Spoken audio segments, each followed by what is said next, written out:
stop focusing on your subconscious. We really, truly need to stop focusing on our subconscious. When we were asleep, as everybody would like to say, before you came into the manifesting community, the one thing you did not do was focus on your subconscious. You didn't focus on impressing your subconscious so that you could get your desire. You focused on your desire and your desire alone. And I'm going to prove that to you today. This is Susie, your beautiful millionaire swan queen. Welcome back to the garden, my beautiful ducklings. Subscribe, smash the like button, share my video, and I will love you forever. I am a life coach. I am the best life coach with a 99.6% success rate. If you would like to work with me one-on-one or join my paid Facebook group, please check out the links in the description below. Your subconscious. Oh my gosh, if I hear this word one more time as a coach, I will explode. Susie, I have to impress my subconscious. Susie, I have to get my subconscious to believe this. Susie, my subconscious is fucking me up and it's not allowing me to have my desire because I can't get it to understand. Well, you know what? I'm going to prove to you that your subconscious is not controlling your life. You are coming out of a store, right? And this store is on a busy street. You were just shopping, you were going about your day, and you weren't minding your business. You weren't in anybody else's business. You are putting your groceries in a car. You're putting it in a car. And all of a sudden you hear screeching tires, your head turns, and you see two cars collide together on the street. You call 911 because it's bad. And the 911 officer asks you if there's anybody hurt. And you can see that there's somebody hurt. And you say, yes, there is. So they dispatch police, fire, and an ambulance. The police gets there. You stuck around. And they asked you about what you saw. And you gave them a description of what you saw. When you're standing there next to somebody else, and they gave a description of what they saw, they didn't match. What you saw doesn't match what they saw. You saw the yellow car was at fault. They saw the black car was at fault. Who's right? Because you both saw something completely different. And your subconscious is going through the memory of what you saw. And you're asking yourself, how could they have seen this differently? I saw it this way. How did they see it that way? It's why when people go to court and testimony is given, eyewitness accounts contradict each other. It's because my subconscious is different from your subconscious, which is different from somebody else's subconscious. But you're allowing your subconscious to all of a sudden control your life. Literally control your life because you have to impress it. And if you impress it, it'll be true that you have the money. It'll be true that you have your specific person. It'll be true that your life has magically become amazing. But that's not the case. You can argue with spiritual people and they will tell you because the Bible is depicting these stuff that this is what's going on in the world right now. So the world is again coming to the end. But they've been saying it for 2,000 years. So 2,000 years ago, we don't know what was in that person's subconscious. Let's talk about some of the mystics that have passed away. We read their books, but we don't know what was really in their subconscious. So we are taking what we read based on the patterns of our life. You shouldn't be focused on your subconscious and what it's doing to change your life. You should be focused on your patterns. Because your pattern tells me more than what your subconscious does. You get up in the morning, you go to the bathroom, you brush your teeth, you take a shower, but you don't wash your hair. Tomorrow, you get up in the morning, you go to the bathroom, you brush your teeth, you take a shower, but you don't wash your hair. The next day, you get up, and you are in Groundhog Day. You're doing the same thing over and over and over again, and the universe is sending off sirens so that you really pay attention to this. Your subconscious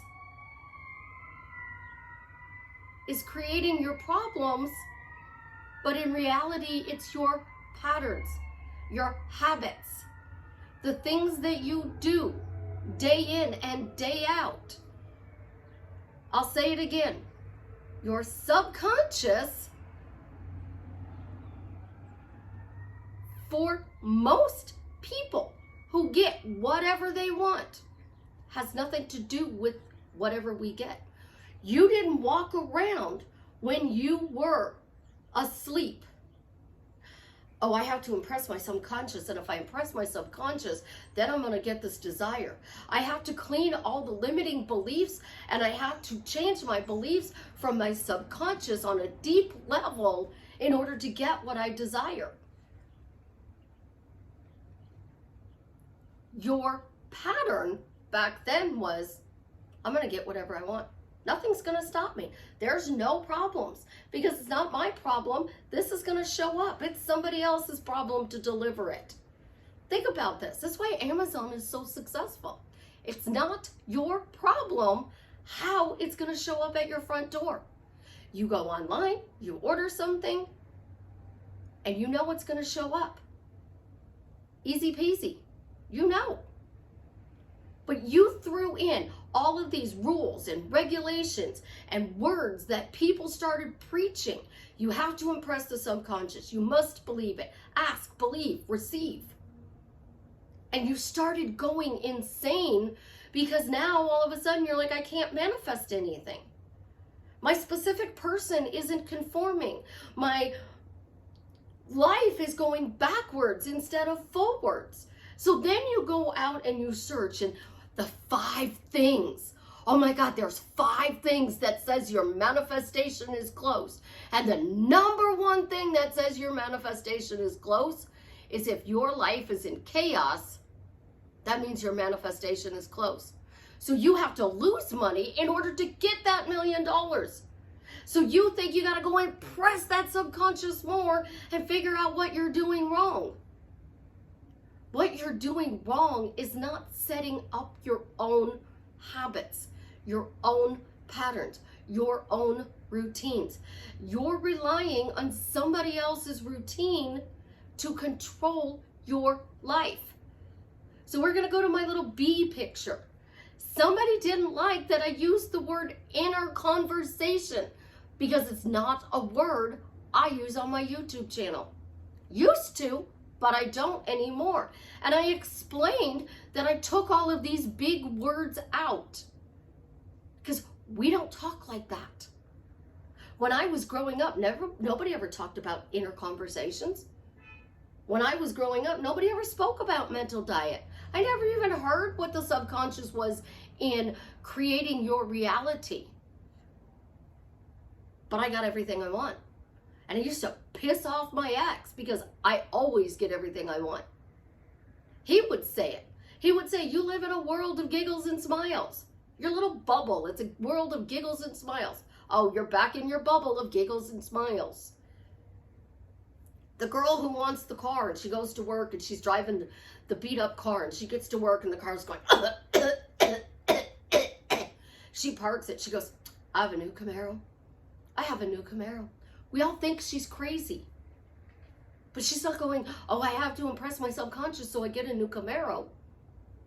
She gets a promotion at work.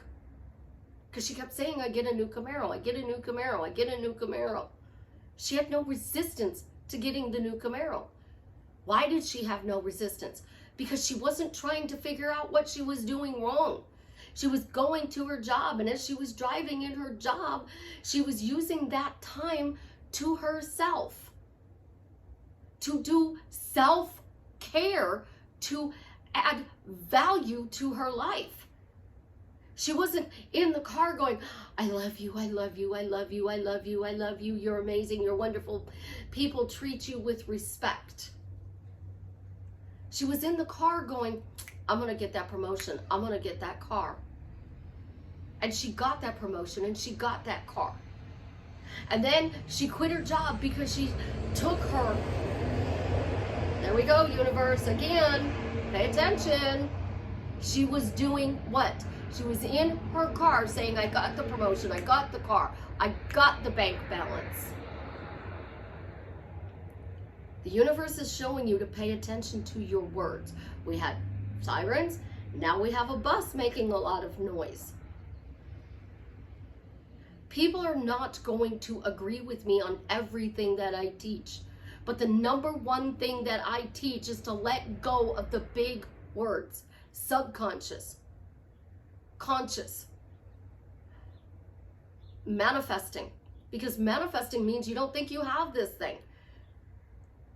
Problems, zero problems. So let's talk about this. You have a weight problem. What if you started walking around and said, I have zero weight problems and I always weigh 123.4 pounds. I have zero weight problems and I always weigh 123.4 pounds. I've dropped 30 pounds. Literally, I've dropped 30 pounds because I walked around and did that. Well, now let's amplify this. Show me I've lost 30 pounds. Show me I weigh 123.4 pounds. Because that's what I did when I was younger. I wanted something and I just kept saying over and over and over again that I got it. And I would say, show me I got it. Ophelia, a little manifesting genius. I want a Peppa Pig dollhouse for Christmas. She said it August, September, October, November, December. And there's the little video and it's really adorable because we left the dollhouse for last. And we even asked her on video, is it okay that you didn't get a Peppa Pig dollhouse? And she said yes, it was okay because she got a lot of other Peppa Pig stuff. And then she opened the last present and it was her Peppa Pig dollhouse. That was 2 Christmases ago. This Christmas, I want a dollhouse with an elevator. I want a dollhouse with an elevator. I want a dollhouse with an elevator. I want a dollhouse with an elevator. We got her an LOL dollhouse. Do you know until we wrapped that dollhouse, we didn't know it had an elevator?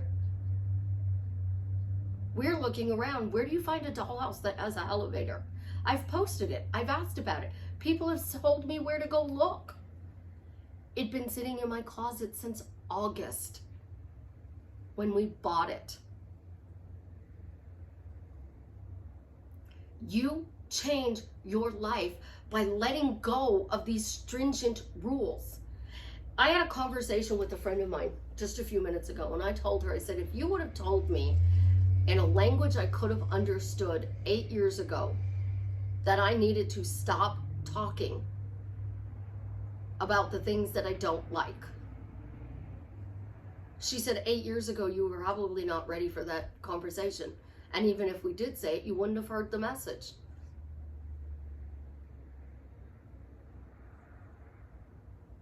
It was there all the time. Stop, stop, stop.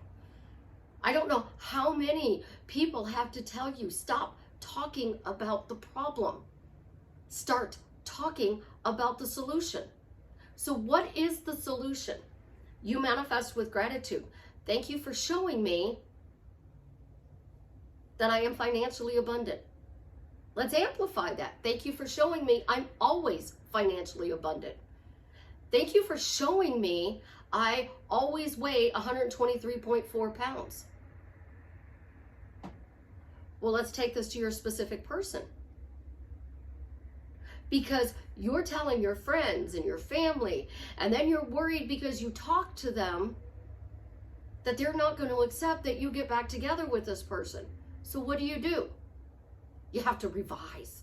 Oh my God, you got to revise. Well, I'm going to show you how to revise with gratitude. Thank you. I've always had an amazing relationship with my specific person.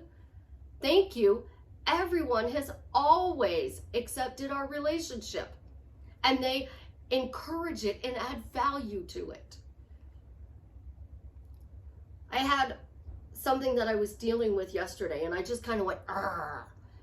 And my daughter said, "What?" I said, "People just don't understand. You can't say but, and then what they're not doing that you want to change. But my specific person's not conforming. Susie, I'm doing everything you tell me to, but they're not conforming." And my daughter said something, and I said, "I have a right to be frustrated." She said, "Yes, you do." I said, "You know what? Better yet, why don't you tell me what you would say? You want your specific person, what would you say?" She goes, "Well, you always say that we have to use a name." So we've been going between Jared and Jason. So you want Jared to turn into this new character, Jason. Because Jared is a douchebag and Jason is the amazing person you want him to be. Okay? So you're changing Jared to get this person. And most of the time, Jared becomes a whole new person and isn't the person you are manifesting, and you're deciding to pick somebody else.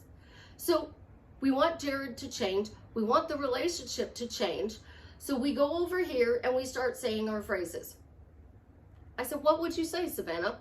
And she said, "For me personally, I would say most romantic, healthy relationship." Because romance covers everything, she says. It covers me getting flowers, lunch delivered at work, us doing things together, my honey-do list getting fixed, his honey-do list being done. It includes things like, hey, we've had such a hellacious week with the kids. I got us a hotel room. Your mom's watching the kids. Or I got a hotel room. I couldn't find a babysitter. Go enjoy. I've got the kids for the night. You need do whatever you want. She said, "I would probably go to the hotel and sleep." But romance, she said, covered everything in her opinion. All the wonderful little details of the relationship and all the big details of the relationship. And healthy, she said she liked that word because it meant that the relationship was good. There was mutual respect, appreciation. There was gratitude, understanding. There was support. And it meant that you put the relationship first.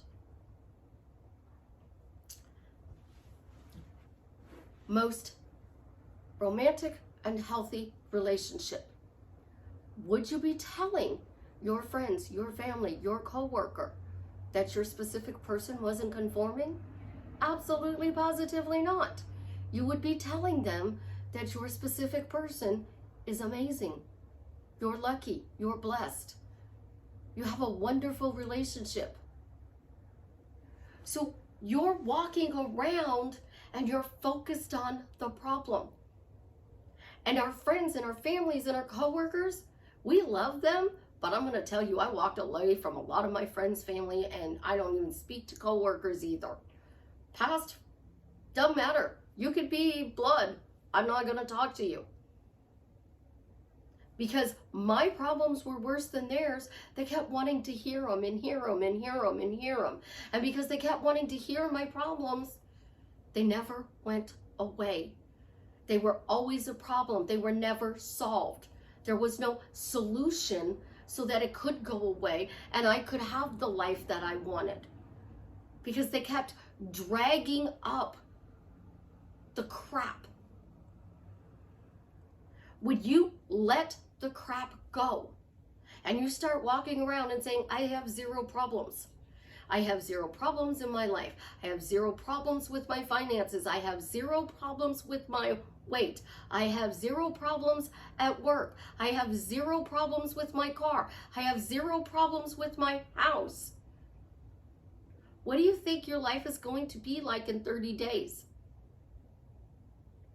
I've watched people who have adapted zero problems.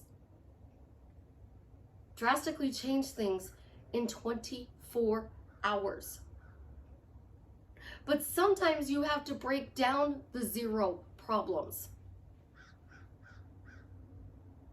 Because everybody is you pushed out. Nobody has free will.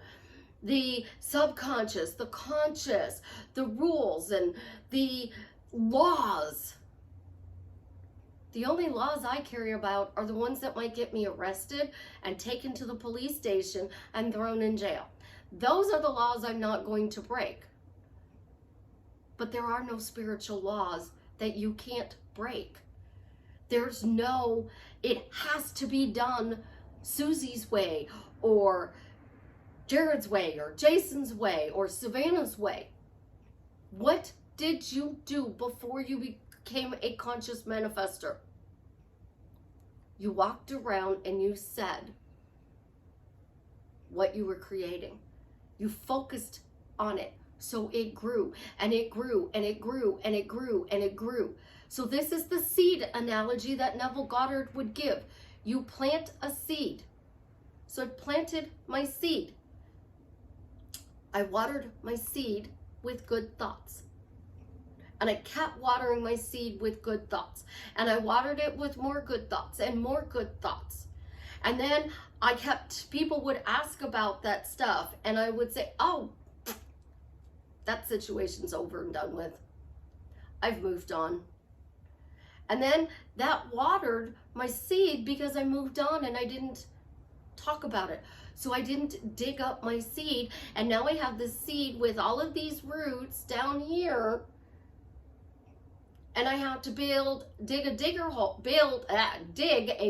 hole to put the seed plant back in. And now I have to water it again and again and again so that the roots take. But then I dug it up again because now I'm telling problems, and now my little roots are really, really big. So now I have to dig a bigger hole. So what started out as a 1-inch circle is now a 10-inch circle, which is now a 10-foot circle. Because we focused on what we're doing wrong, what the problem is. Stop focusing on these big words. They're not adding value to your life. It's not like the speed limit is 55 and you have to drive 55, and if you're doing 65, you're going to get a ticket. You want your manifestations to come in fast? I'm an instant manifester. And when people go, you can't instantly manifest, say, yes, I can. Watch me. I'll show you I can manifest instantly. I'm going to show you I can manifest instantly. Walk into Starbucks. You ordered coffee. You ordered your coffee. Something glitched or happened, or somebody else came in and said, hey, I'll buy you a cup of coffee if you let me order with you so that I can get out of here faster. So you let this person come in and add to your order and they paid for it. You instantly got a free cup of coffee. I got a free cup of coffee this morning. I told my daughter I wanted coffee this morning and she said, yeah, I don't want coffee this morning. I said, well, don't worry about it then. And she goes, no, I'll get you coffee. And I said, okay, but I really don't want you to have to buy me coffee this morning if you're not getting coffee. She goes, oh, no, Mom. You have that gift certificate for coffee. I'm like, what? She goes, remember Caitlin sent you a gift certificate for coffee? So Caitlin's going to buy you coffee this morning. In being sick and getting back to work, I completely forgot about the fact that Caitlin sent me $10 gift certificate for Starbucks. My daughter reminded me. She picked it up. Caitlin bought it. I instantly got coffee. It happened in 2 minutes. Because how long do you think that conversation took to have? 2 minutes. But I didn't imagine it. I didn't speak it. I simply asked a question. And I got free coffee. How do we change everything else? I instantly manifest. Things show up. Whatever I'm manifesting shows up in my reality in 24 hours. It shows up. Notice the words. Whatever I manifest shows up in 24 hours. And if you're constantly saying that, bam, it's going to happen. See, that's not a problem. That's a solution. Manifesting when we were asleep was solution-based. Manifesting when we're awake is problem-based. So you change your focus from problem to solution. Solution, you have zero problems and everything is working to your advantage. I love you guys. Have an absolutely positively amazing day. And as always, leave me a comment and let me know how I am drastically changing your life for the better. Solution, my clicker works.